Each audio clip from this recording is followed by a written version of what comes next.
lagi di PAS, Podcast Anak Smanela. Nah teman-teman, podcast kali ini juga merupakan edisi Smanela Factory, Fact and Story. Sebelumnya kenalin, aku Zedin Nurhaliza sebagai host pembicara pada podcast kali ini. Kali ini kita kedatangan narasumber dari Mas dan Mbak 2025 nih. Bisa perkenalkan? Oke, terima kasih Kak Zeti atas kesempatan telah diberikan. Perkenalkan, saya Mbak Alfi dan juga rekan saya. Perkenalkan, nama saya Mbak Dewi. Oke, Mbak Alfi dan Mbak Dewi. Sebelum itu kita jagoan dulu yuk. Oke, Kak. Siapa kita? Smanela. Smanela berpijat, bertakwa, pintar, juara. Smanela Jaya. Oke, Mbak Dewi dan Mbak Alfi. Sebelum itu kita sudah menyiapkan beberapa pertanyaan nih dari siswa-siswi SMA Negeri 1 Lasem yang nantinya akan ditanyakan kepada Mbak Dewi dan Mbak Alfi. Maaf. Sebelum itu bisa perkenalkan lebih dalam dulu siapa sih seorang Mbak Dewi dan Mbak Alfi ini? Oke, mungkin dari Mbak Dewi dulu ya. Oke, Baik. silakan. Jadi perkenalkan, nama saya Dewi Nafis Maulida, biasa dipanggil Mbak Dewi atau Mbak Nafis, dari kelas 11 Merdeka 3. Dan saya pada tahun ini alhamdulillah diberi amanah untuk menjadi Duta Wisata Kabupaten Rembang, tepatnya juara 3 tahun 2025 ini. Oke, dari Kak Alfinya? Oke, perkenalkan saya Mbak Alfi Atunima, biasa dipanggil Mbak Alfi. Kalau di Semarang dari kelas 11 Merdeka 2. Dan alhamdulillahnya pada tahun 2025 mengikuti pemilihan Mas Mbak Rembang tahun 2025 dan dianugerahi sebagai Mbak Intelijensial. Oh, intelijensial. Iya. Oke, jadi Mbak Kabupaten Rembang juara 3 dan Duta Intelijensial. Iya. Oke, kira-kira dari kalian apa sih arti gelar tersebut? Mungkin dari aku dulu ya, Mbak. Kalau Mbak Intelijensial sendiri itu merupakan dari kata intelijensia, yaitu Ya. dari arti kepintaran dan juga intelijensia seseorang. Jadi diibaratkan sebagai Mbak ikon kepintaran di Kabupaten Rembang, seperti itu. Oh, seperti itu. Kalau dari Kak Dewinya? Kalau dari saya sendiri, saya merupakan salah satu dari anggota Masbak Kabupaten Rembang yang nantinya akan menjadi seseorang yang akan mempromosikan dan juga memperkenalkan ini loh Kabupaten Rembang yang memiliki banyak sekali wisata yang bisa kita kenalkan kepada dunia seperti itu. Oh, keren sekali. Oke, Mbak Dewi dan Mbak Alfi. Kira-kira motivasi kalian apa sih dalam mengikuti ajang Masbak 2025? Oke, mungkin dari saya terlebih Ah, dahulu. baik. Oke, di sini saya melihat sebagai seseorang yang lahir di wilayah dekat pesisir, tentunya kita mengetahui banyak destinasi wisata mulai dari lautan maupun di pegunungan daerah sana itu juga banyak wisata yang tentunya memiliki potensi lebih yang nantinya ini dapat memberikan kesempatan bagi masyarakat sekitar untuk meningkatkan kesejahteraan ekonominya lewat wisata. Jadi untuk motivasi saya sendiri adalah nantinya saya berperan sebagai seseorang yang nantinya akan mempromosikan untuk peningkatan kesejahteraan masyarakat lewat bidang wisata pariwisata. Oke, keren sekali. Kalau dari Kak Alfi? Awal motivasi saya mengikuti Masbak tahun 2020 ini itu dari saya kelas 9 SMP. Kelas 9 SMP itu kayaknya ada pemilihan Masbak. Saya diberitahu oleh guru saya, guru SMP saya namanya Bu Vita. Terima kasih Bu Vita. Dan juga saya didoakan selalu oleh Bu itu. Bu Vita itu bilang begini, semoga nanti Mbak Alfi ketika masa SMA atau masa kuliahnya dapat mengikuti Masbak Rembang. Dan ketika itu tahun 2025 itu saya awalnya nggak tahu, nggak ada informasi apa-apa. Oh, iya. Lalu diberitahu oleh Miss Krisna sendiri, saya dipanggil. Dan juga ketika ada itu saya awalnya menolak karena umur saya itu belum cukup. Jadi umur saya pada waktu pemilihan itu belum 16 tahun, masih 15 tahun. Oh, saya belum mencukupi gitu iya, ya? Di sana saya maju mundur, belum memiliki motivasi. Saya mikirnya paling nggak keterima, soalnya umur saya belum cukup. Namun ternyata sudah cukup. Dan ketika sudah diumumkan masuk lolos 10 besar, motivasi terbesar saya adalah saya dapat membawa perubahan bukan hanya pada diri saya, tetapi juga bagi lingkungan Kabupaten Rembang sendiri. Karena tugas duta tuh bukan hanya sebatas gelar ya, Mbak. Bukan hanya sebatas gelar yang ada di Selembang saja, namun bagaimana kita berdampak bagi lingkungan kita dan juga bagi masyarakat sekitar. Aksi nyatanya seperti itu Iya, ya. Keputusan mengikuti ajang Masbak 2025 ini merupakan keputusan pribadi atau ada dari orang lain? Mungkin dari aku pribadi sih Mbak, namun aku juga konsultasiin sama guru, sama orang tua juga, dengan beberapa pengasuh yang ada di pondok juga, seperti itu. Oh, pondok ya? Iya.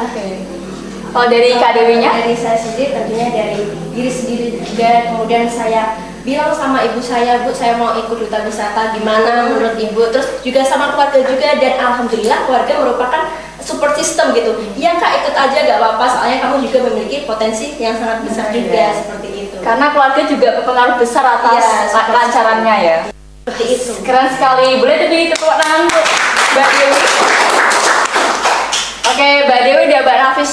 Maaf, Mbak Dewi dan Mbak Alfi. Mbak Nafis aja Mbak Nafis sama Mbak Alfi. Oke, Mbak Nafis dan Mbak Alfi. Iya. Kira-kira ada gak sih sosok yang menginspirasi sehingga kalian berani gitu dalam mengikuti ajang Masbat 2025?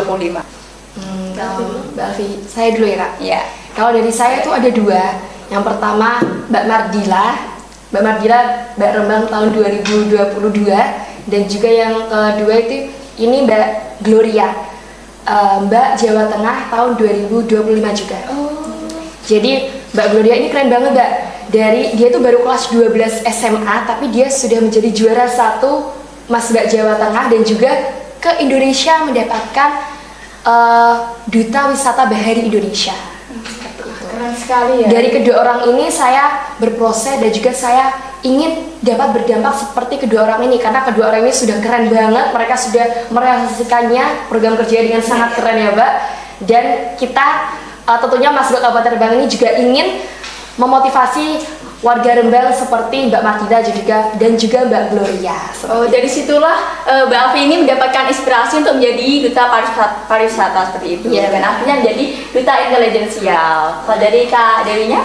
Kalau dari saya sendiri, dari orang-orang sekitar saya yang tentunya sangat-sangat hebat, sangat-sangat jadi sosok inspiratif bagi saya. Bagi orang-orang di sekitar saya ini, kok mereka bisa berani sedangkan saya kok masih gini-gini aja, dan itulah yang menjadikan saya untuk berani untuk maju gitu. Terdorong gitu ya? Terdorong untuk melangkah ke depan, memberanikan diri dan menghapus semua rasa ketakutan saya ya, walaupun saya agak kayak takut gitu kan ya, tapi namanya juga berproses, kita juga harus bisa menikmatinya dan bisa keluar dari zona nyaman. Oke, keren sekali. Kira-kira dari peran keluarga atau teman ataupun guru-guru ketika kalian mengikuti ajang ini bagaimana sih Kak? Oke, dari Mbak Nafis dulu. Oke, dari saya tentunya yang pertama support dari keluarga dan juga orang tua, dimulai dengan pertama saya meminta restu dan juga izin, kemudian dari guru juga menyupport, sangat-sangat menyupport sekali ketika saya membutuhkan bantuan apapun itu, semisal itu. Jadi mereka benar-benar jadi support system nih ya? Iya benar sekali, saya sangat bersyukur sekali. Oke, sangat keren sekali. Alhamdulillahnya orang-orang di sekitar jadi support system. Iya. Oke, kalau dari Kak Alfinya? Kalau dari aku, respon dari sekitar, terutama lingkungan sekitar di keluarga juga di sekolah itu, yang pertama itu sangat mendukung sekali. Karena dengan apa-apa yang telah aku lakukan dari ayah, ibu dan juga adik-adik aku, itu sangat support sekali. Bahkan kalau ada apa-apa itu tinggal telepon aja. Soalnya kan nggak terlalu dekat gitu ya? Iya, soalnya kan aku di pondok, ayah ibu aku di rumah ya Mbak. Jadi miskomunikasinya tuh emang sesulit itu. Tapi dengan adanya dukungan dari mereka, kalau ada, kan Mas Mbak itu mengeluarkan uang yang sangat banyak sekali ya Mbak. Nah itu support yang pertama dari orang tua itu, uang itu harus mengeluarkan banyak sekali, karena untuk perlengkapan seperti baju, kebaya, untuk malam perayaan aja kita hampir habis jutaan ya Mbak itu Mbak.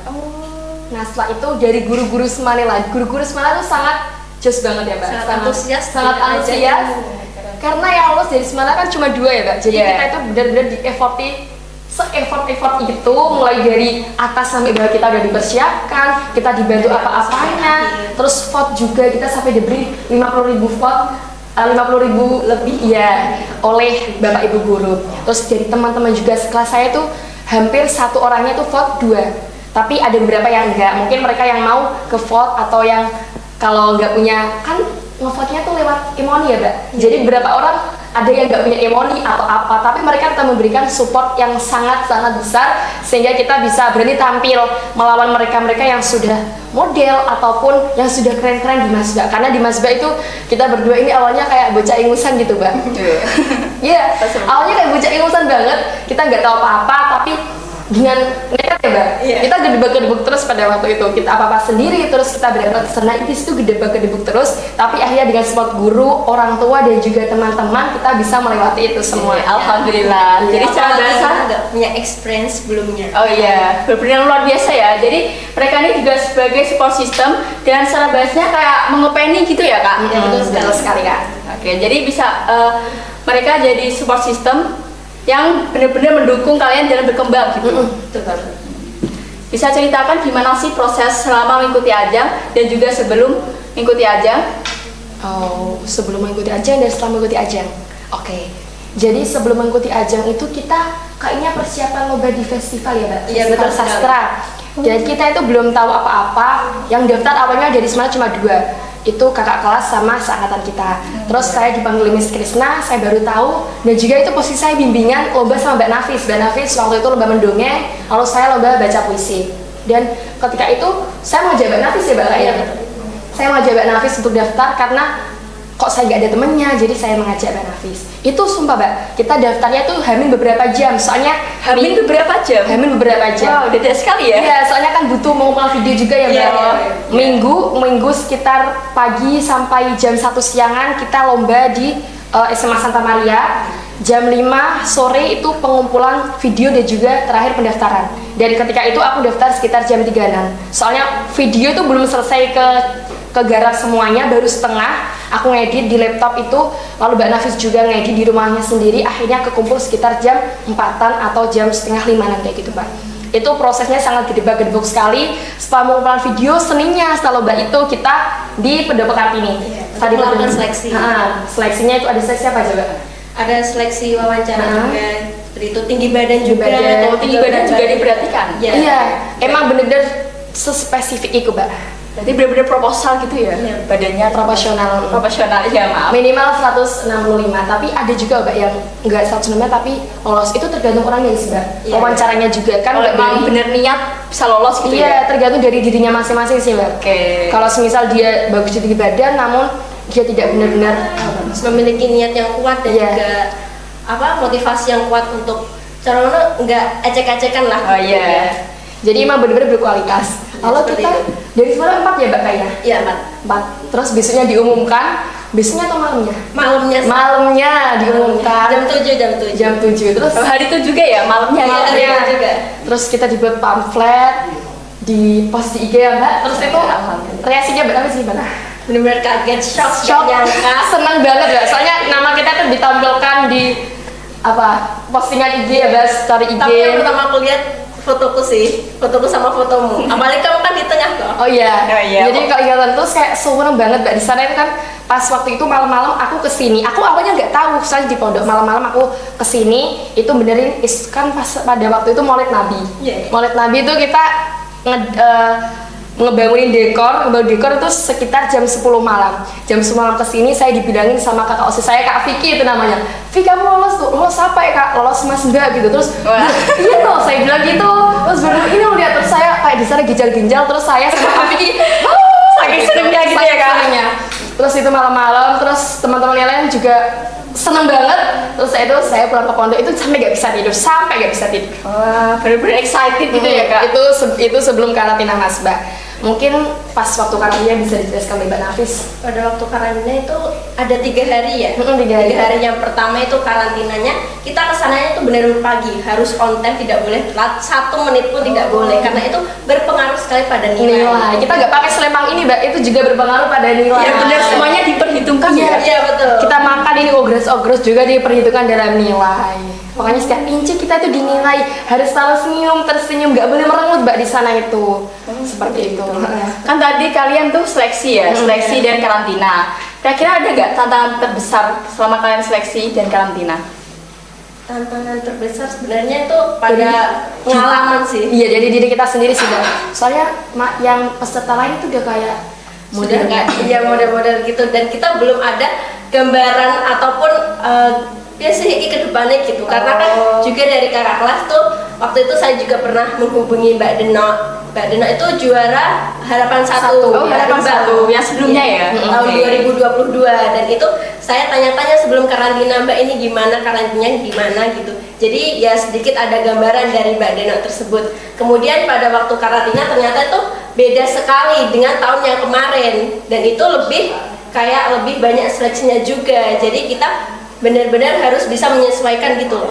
Seperti itu. Tahun 2022 kayaknya nggak menginap ya Mbak, tapi Iya. tahun 2025 kemarin tuh sangat-sangat spesial karena kita 4 hari ya sih Mbak. 3 hari terus ditambah 1 hari setelah Grand Final. Berarti 4 hari 3 malam, 4 hari 3 malam kita Oh, di oke. Hotel Aston. Di sana emang bener-bener diperhatikan dari atas sampai bawah. Dan di sana plot twistnya kita belum bisa memakai heels Mbak. Kita memakai heels Gimana ceritanya? Ya kita catwalk itu kayak anak-anak desa gitu. Oh, yang lain kan biasa gitu ya. Iya, yang lain kan Betul-betul. mengikuti model, Iya, mengikuti kayak jelajah Ada modeling. kelas-kelas Kelas gitu. modelnya. Model. Kalau kita Mbak, kita tuh kayak dari lasem pelosok gitu ya. Iya. Dari lasem pelosok kita nggak bisa pakai heelsnya tuh minimal 10 Mbak. 7. Minimal 7, tapi yang 7 tinggi sekali ya. Iya, yang tapi yang saya pakai kemarin 10. Kalau Mbak Anis berapa? 12. 12. 12. Itu Benar-benar tinggi sekali ya. itu saya pas latihan apa namanya Kak? Koreo. Iya, betul. Itu heels saya yang satunya tuh sampai protol Mbak. Waduh. Sekarnya pas turun dari tangga itu sampai protol. Untungnya kaki saya nggak kekilir. Ya, alhamdulillah sekali ya. Jadi walaupun gerusak-gerusuk kalian juga bisa Menempatkan diri juga. ya mendapatkan diri. Iya. Nah, dari cerita tersebut, tadi kan kalian ada rasa gugupnya, ada rasa mindernya juga, karena dari teman-teman juga ada yang kursus buat catwalk gitu. Iya. Nah, gimana sih cara kalian buat mengatasi hal tersebut? Sebenarnya itu dari diri kita sendiri aja sih. Kita berani melawan mereka dengan minimnya pengalaman yang kita hadapi, atau kita berdiri di sini saja gitu. Jadi kita kalau kita punya mindset nih, kalau misal kita di sini saja, terus kapan aku berkembang seiring dengan berjalannya usia, terus aku kapan bisa berkembang gitu. Jadi iya. rasa itulah yang nantinya akan mendorong kita untuk lebih berani maju. Dan untuk waktu tampil kan sebelumnya kita juga diberi kelas oleh Mas Romi bagaimana cara mengatasi gugup di panggung juga, dengan yang pertama adalah melakukan ritual dengan cara mengolah kata juga sebelum ke panggung juga, dan juga kita bisa menarik nafas atau mungkin minum dulu agar bisa menenangkan diri dan memberi afirmasi positif. Berarti kepada sudah diri sendiri. diajarkan Iya, teknik-tekniknya sudah. gitu ya? Tapi itu juga tergantung pada dirinya. Emang kadang rasa gugup itu sulit kok. Kak. Iya. Pasti selalu datang ke arah Iya. saya begitu. Ya, dan semua orang pasti juga ada rasa gugupnya gitu ya. Pasti. Karena itu manusiawi. Iya, ya. seorang presiden kalau pidato aja itu tetap masih ada rasa gugupnya. Iya, betul sekali. Terus sekali. Itu kata Jadi Mas Romi. dari diri kita sendiri juga Iya. mempengaruhi ya Kak. Kira-kira kalian ada gak sih rasa ingin menyerah selama mengikuti seleksi ataupun ajang ini? Kalau dari aku rasa menyerah itu nggak ada sih Kak. Soalnya Nggak ada. dari awal ketika kita sudah lolos seleksi itu kita kalau di tengah kita akan geser, kalau kita milih mundur semuanya sia-sia. Sia-sia. Jadi kita dituntut walaupun ibaratnya nih Kak, kaki kita itu diberikan beban yang sangat berat, namun kita dipaksa terus maju. Karena ketika kita merasa melepaskan beban itu, otomatis usaha kita, perjuangan kita, support dari orang sekitar kita itu akan semuanya hancur. Dan pada itu motivasi yang pertama aku buat nggak menyerah itu yang pertama membayangkan bagaimana sudah perjuangan guru aku untuk mensupport kita berdua ya Mbak, Iya, orang tua betul. kita dan juga teman-teman kita. Dan juga aku mikir gini, kalau semisal teman-teman aku bisa, Mas Mbak yang lain di sana bisa, kenapa aku kok nggak bisa kayak gitu? Itu yang paling pertama aku pegang itu gitu. Orang lain bisa, kenapa aku nggak bisa Iya, kayak betul gitu. sekali. Sangat keren sekali ya Kak. Jadi jangan ada rasa minder. Minder itu kalau bisa dihilangin lah. Jadi gak usah kayak terlalu aku gini, orang lain lebih keren gitu. Wow. Iya. Tergantung dari sudut pandangnya sih Mbak ya. Iya. Padahal kita juga bisa gitu. Kenapa kita harus minder gitu? Padahal kita sebenarnya menurut orang lain juga minder sama kita Mbak. Oh, iya. Jadi Kata nggak Mas Romi itu begitu. Kalau kita minder ya orang lain kayaknya juga minder sama kita kayak gitu. Jadi ya cintailah diri kita sendiri. Namanya juga persaingan. Oh iya. Kalian kan ini juga masih kelas best SMA nih ya. Gimana sih cara kalian dalam menyeimbangkan prestasi akademik dan non akademik? Waduh, Gimana tuh Kak? Mungkin dari aku dulu ya Kak. Pada waktu kelas 10 itu menurut aku akademik aku bagus Kak. Namun Alhamdulillah ya. alhamdulillah bagus banget malah. Aku kira itu bagus banget. Namun di kelas 11 ketika aku mengikuti kegiatan Mas Mbak ini, dari persiapannya aja tuh membutuhkan waktu yang cukup banyak berminggu-minggu sampai ada ulangan aku sampai ninggal 6 ulangan Mbak. 6 ulangan aku selesaikan setelah karantina Mas Mbak. Sampai itu mungkin ada beberapa guru yang support, mungkin ada juga sebagian kecil guru yang mempermasalahkan dispen kami. Kebanyakan dispen, kebanyakan ini sampai ya kayak gitu dibilangin. Guru-guru juga mempertanyakan gitu iya, ya, Kak? kamu itu sebenarnya pinter tapi kebanyakan kegiatan aja. Jadi ya kalah sama teman kami yang di kelas. Menyeimbangkan juga. Ya walaupun kita itu tergantung orangnya sih Mbak sebenarnya. Kalau misal kita emang beneran niat, beneran mau mempertahankan akademi kita, namun posisi itu saya kan di pondok ya Mbak. Jadi kalau malam itu udah capek banget, termasuk di sekolah, udah ada di pondok sekalian. Jadi pada waktu semester kemarin itu karena ada ini, mungkin pertengahan semester kan ada kayak nilainya. Itu mungkin saya turun beberapa. Namun saya mencoba memperbaiki lagi. Saya bertekad bahwa Mas Mbak itu bukan penghalang saya untuk mencapai keberhasilan saya. Bukan penghalang saya untuk tetap mempertahankan nilai akademik saya di selama masa SMA. Jadi ketika semester kemarin, alhamdulillahnya nilai saya naik walaupun masih bagus kelas 10 Mbak. Tapi saya sudah sangat bersyukur karena sudah dapat meningkatkan dari yang semester pertengahan ke semester yang akhir ini. Seperti itu. Jadi bisa tergantung. Oke, jadi seperti itu dari Kak Alfi. Oke, kira-kira seberapa penting sih prestasi akademik ini dari Kak Nafis? Menurut saya prestasi akademik menurut saya itu benar-benar penting karena di masa SMA ini tentunya kan ada keinginan untuk lanjut ke PTN gitu kuliah gitu. Jadi di sini kita tahu kalau masuk PTN itu kan mesti membutuhkan nilai rapor juga. Jadi menurut saya kalau semisal kalian memiliki tekad untuk mengikuti kegiatan di luar sekolah, tentunya kita harus bisa untuk memanajemen waktu agar tidak terganggu gitu akademiknya, agar tetap stabil seperti itu. Karena kalau semisal kita mikir nih, aku ikut kegiatan di luar sekolah, capek, gak usah ngurusin akademik juga, lagian aku kan juga berprestasi gitu kan di luar sekolah gitu. Itu adalah mindset yang salah. Karena kenapa kalau kita harus kenapa kita gak menyeimbangkan dua-duanya gitu aja. Seperti itu. Seperti itu. Ya, karena kan tugas seorang siswa yang pertama kan adalah mempertahankan nilainya, Anda belajar, dan yang non akademik itu merupakan penyeimbang tambahan. Sebagai nilai plus bagi seseorang. Jadi tetap penting ya walaupun kita ada kegiatan di luar sekolah. Penting banget Kak. Soalnya kan nilai kalau kita anggap nilai itu nggak penting, tapi kalau di realita nilai itu sangat berpengaruh juga di PTN kayak gitu. Oke, seperti itu. Sebagai validasi seseorang juga sih. Kak. Kira-kira gimana sih tips kalian mengatur waktu agar tetap berprestasi di akademik nih, tapi juga berprestasi di non akademik seperti itu? Mungkin dari saya dulu, kalau saya sudah memiliki tekad nih ya untuk mengikuti kegiatan di luar sekolah, tentunya saya juga harus menerima konsekuensi kalau saya akan mendapatkan rasa capek, rasa stres yang tentunya nanti akan membuat saya untuk bisa memanajemen waktu. Semisal nanti saya sekolah di jam 4 kan pulang, nanti di jam bawahnya lagi jam 7 sampai ke atasnya lagi aku tetap belajar. Kemudian pada waktu weekend kan biasanya sebagian orang kan menghabiskan waktu quality time atau rebahan gitu. Dan di sini kan juga banyak kegiatan duta wisata gitu, mengikuti event-event itu. Nah, walaupun saya sudah berasa capek Senin sampai Jumat, tapi saya harus tetap bisa mengikuti karena saya emang gelarnya kan juga duta wisata gitu. Saya juga sebelumnya udah memiliki tekad untuk berpartisipasi, jadi saya harus bisa untuk menanggung kedepannya seperti itu. Seperti itu. Oke Kak Nafis, jadi tekad dari awal itu juga penting untuk diingat ya. Kalau dari Kak Alfinya? Kalau dari akunya untuk menyeimbangkan akademik dan non akademik itu intinya tekun belajar sih Kak. Kalau semisal semalas apapun kita, secapek apapun kita, udah dari kegiatan organisasi, kegiatan non akademik dan juga akademik, tetap sempetin belajar walaupun cuma 15 menit. Bangun habit kalian untuk belajar karena belajar itu emang sepenting itu. Karena kalau bilang belajar gak penting nih ya, itu sangat kosong sekali karena belajar emang sepenting itu.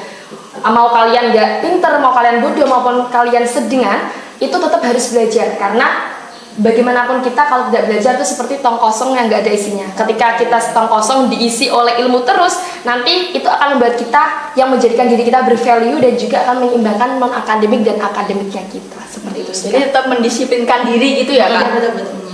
Menurut kalian gimana sih peran Mas dan Mbak ini bagi generasi muda? Dari Bantu dulu.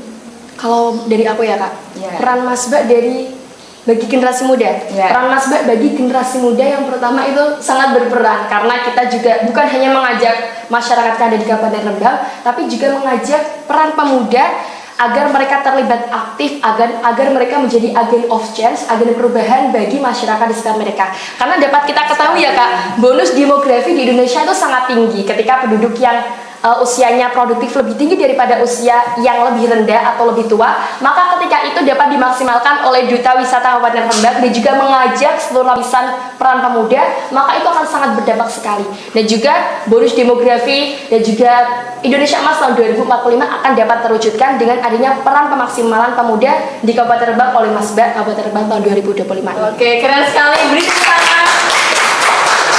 Oke, kita sudah berada di penghujung podcast nih. Jadi kira-kira Kak Nafis dan Kak Alfi, adakah pesan buat para generasi muda dan buat teman-teman yang lagi nonton nih? Jadi dari Silakan. saya terlebih dahulu ya. Ya, monggo. Jadi pesan saya untuk generasi muda ini jangan pernah berhenti untuk berkarya, berkembang dan terus maju. Karena kesempatan itu tidak datang dua kali. Jika kita memanfaatkannya dengan baik, kita juga pastinya akan tumbuh gitu seiring dengan berjalannya waktu. Karena kalau semisal kalian takut gagal, takut mencoba, itu sangat-sangat salah gitu. Apalagi orang yang tidak mau mencoba. Seperti itu. Nah, keren sekali. Kalau dari Kak Alfinya? Kalau dari aku, welcome dengan diri kalian ketika ada kesempatan yang datang. Karena seperti yang dikatakan oleh Mbak Nafis, kesempatan itu tidak datang dua kali. Semisal ada apa, ambillah. Ada apa itu diambil, ada apa dan diambil. Karena sebetulnya, dan ketika kalian berproses dengan keputusan yang kalian ambil itu, jangan tengok ke belakang. Karena kalian kalau melihat ke belakang, itu kalian akan mengendurkan semangat kalian. Mungkin di belakang maju gitu ya? Iya, mungkin di belakang kalian ada omongan orang yang gak enak, omongan orang yang menjatuhkan kalian. Namun percayalah pada diri kalian bahwa diri kalian itu lebih dari omongan orang lain itu.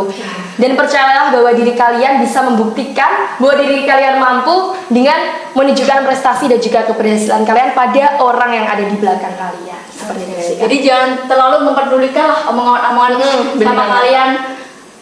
Apalagi yang ingin menjatuhkan gitu ya. Iya. Pasti ada cibiran-cibiran.